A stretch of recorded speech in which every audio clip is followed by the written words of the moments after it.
Lessons in environmental impact and sustainable solutions.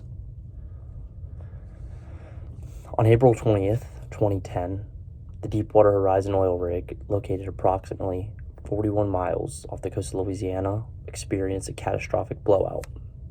This disaster resulted in the largest marine oil spill in U.S. history, releasing an estimated 134 million gallons of crude oil into the Gulf of Mexico over 87 days. The immediate aftermath saw the tragic loss of 11 workers and initiated a complex environmental crisis with long-lasting repercussions. The spill's environmental toll was profound. Over 1,300 miles of shoreline across 5 states were contaminated.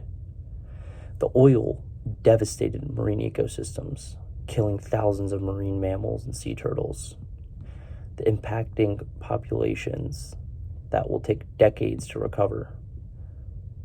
Notably, bottlenose dolphins in Barataria Bay experienced a 50% decline in population due to the increased mortality and reproductive failure. Even the bird life suffered immensely, with over 1 million birds, including brown pelicans and laughing gulls, perishing due to oil exposure that impair their ability to regulate body temperature and maintain buoyancy. The disaster impacted a wide array of stakeholders. BP and Transocean, as the primary companies involved, they faced intense scrutiny over practices and response strategies.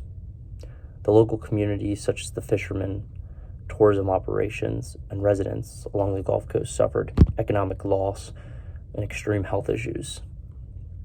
The government agencies, entities like EPA and the Coast Guard, were tasked with coordinating the response and enforcing regulations. The environmental organizations that advocated for wildlife protection and held corporations accountable.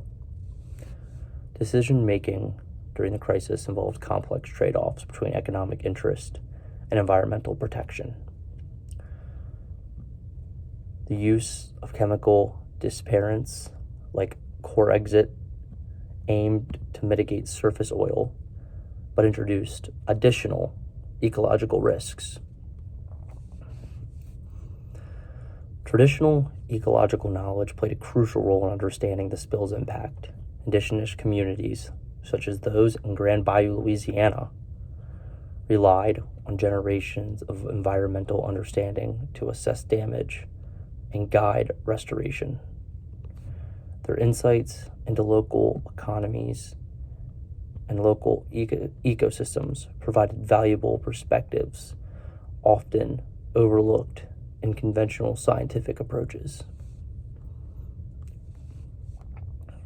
The spill underscored the interconnectedness of the food, energy, water, the FEW nexus.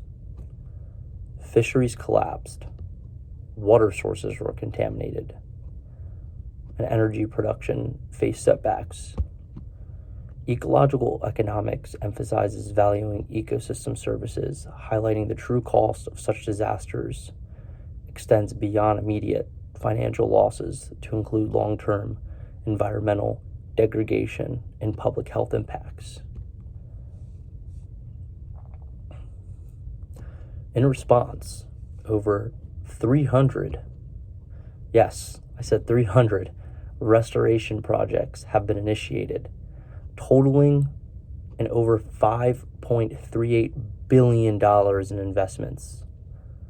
These efforts include wetland preservation, reef rebuilding, the marsh restoration.